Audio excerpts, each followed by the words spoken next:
तो आज का टॉपिक है हम लोग का कि एक समान विद्युतीय क्षेत्र में स्वतंत्र रूप से निलंबित विद्युत द्विध्रुव यानी किसी विद्युत द्विध्रुव को एक समान विद्युतीय क्षेत्र में स्वतंत्र रूप से निलंबित कर दिया जाए यानी लटका दिया जाए या ले जाकर छोड़ दिया जाए तो क्या होगा, इसी घटना पर चर्चा करना है। इंग्लिश में टॉपिक का नाम है electric dipole suspended freely in uniform electric field. यानी कोई यूनिफॉर्म इलेक्ट्रिक फील्ड एक समान विद्युत क्षेत्र है, जैसे कि यहाँ पर दिखाया गया है, ये एक समान विद्युत क्षेत्र है और उसमें लाकर के हम इस विद्युत द्विध्रुव को छोड़ दिए। -q + q जोड़ा वाला एक विद्युत द्विध्रुव है, इसके बीच का दूरी 2l है और थीटा एंगल से हम उसको विक्षेपित कर दिए विद्युत क्षेत्र में लाकर के और उसके बाद छोड़ दिए।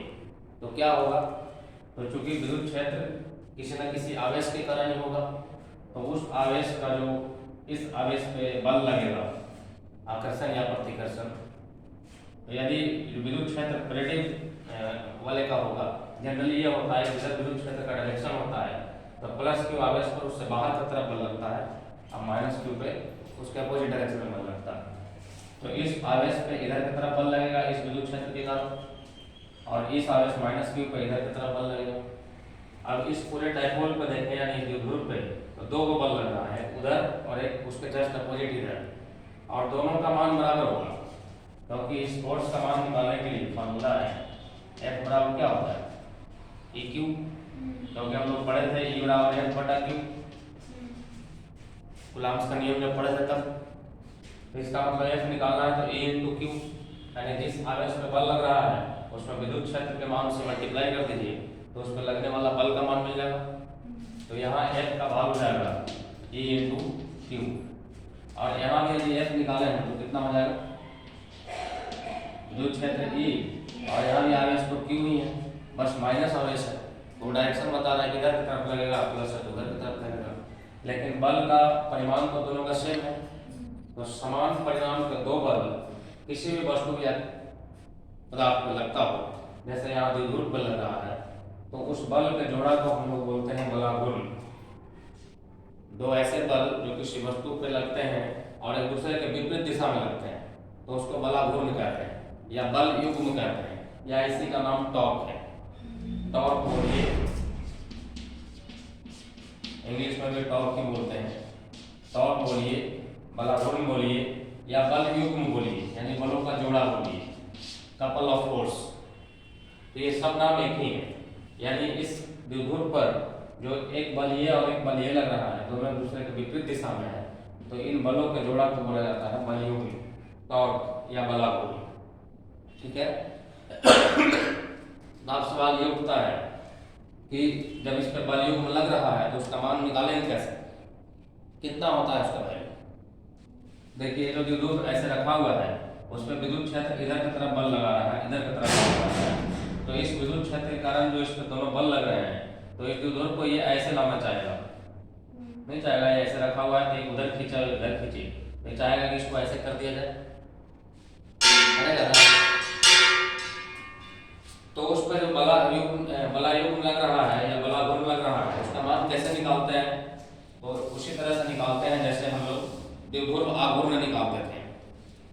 -q प्लस आवेश के कारण द्विध्रुव आघूर्ण का डायरेक्शन माइनस से प्लस की तरफ होता था और इस p का वैल्यू निकालने के लिए दोनों आवेशों में से किसी एक आवेश का मान ले लेते थे और दोनों के बीच का दूरी ले लेते थे, तो q × 2l द्विध्रुव आघूर्ण का मान देता था।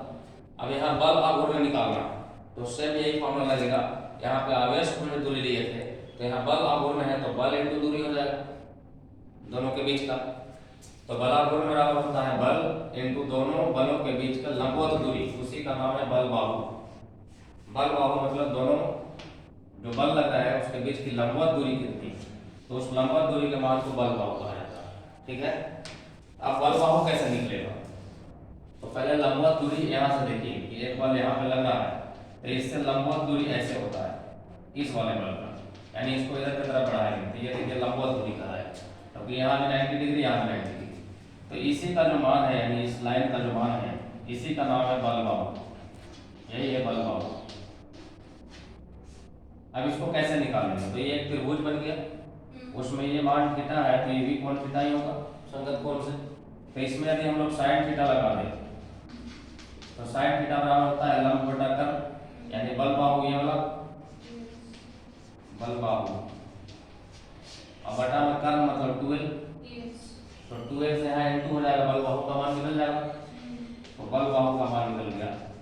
बाहु मतलब भुजा, यानी दोनों बलों के बीच का जो लगने वाला लंबवत दूरी है उसी को भुजा का नाम बल बाहु है।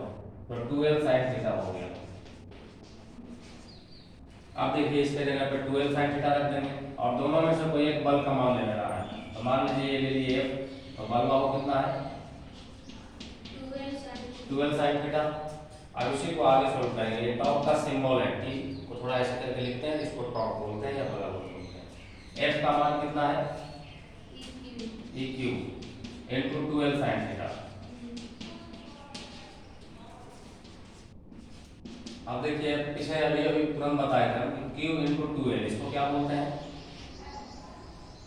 Q into 2l, कोई एक आवेश और उसके बीच की दूरी तो बल, इसको बोलते थे द्विध्रुव आघूर्ण, इसको P से सूचित करते थे। तो इसके जगह पे हम P लिख सकते हैं, तो P into E sin theta हो जाएगा। तो P E sin थीटा ऐसा इसलिए हुआ क्योंकि P बराबर होता है Q into 2l। तो ये एक फॉर्मूला निकल गया। इसी को हम इस रूप में भी लिख सकते हैं या यदि सदिश रूप में लिखें तो वेक्टर के फॉर्म में। तो P E sin थीटा यदि आप वेक्टर में पढ़े हुए क्रॉस प्रोडक्ट, तो इसको क्रॉस प्रोडक्ट के रूप में ऐसे लिख सकते हैं कि ये है वेक्टर और ये है वेक्टर, ये दोनों का यदि क्रॉस प्रोडक्ट करें इसका मैग्नीट्यूड का मान आता था P E sin थीटा। इसको हम वेक्टर के फॉर्म में ऐसे लिख सकते हैं टॉप बराबर P E sin थीटा। ठीक है, रोक दिया ना। अब देखिए अब इस टॉप का मैक्सिमम वैल्यू हम लोग देखते हैं कि ज्यादा से ज्यादा वैल्यू इसका क्या हो सकता है। तो ज्यादा से ज्यादा वैल्यू निकालने के लिए इसमें देखते हैं कि किस पर डिपेंड करता है। ये वैल्यू थीटा पर डिपेंड करता है। थीटा का मान जैसे जैसे वैरी करेगा टॉप का मान वैसे वैरी करेगा। तो थीटा के मान पर डिपेंड करता है sin थीटा का मान, और sin थीटा का मैक्सिमम मान होता है 1, और 1 कब होता है जब थीटा 90 डिग्री हो। इसका मतलब ये थीटा को यदि 90 डिग्री पर कर दें, यानी इस डायपोल को पूरा एकदम ऐसे सीधा कर दिया जाए, तो इस पर मैक्सिमम टॉर्क लगेगा, ज्यादा से ज्यादा बल आघूर्ण लगेगा। तो T मैक्स का वैल्यू हो जाएगा P into E और sin 90 डिग्री, क्योंकि 90 डिग्री का ही मैक्सिमम होगा और sin 90 का मान 1, तो सिर्फ PE अर्थात T मैक्स बराबर हो गया TE। T मतलब dipole moment Q into 2l और E मतलब इलेक्ट्रिक फील्ड, और जानते हैं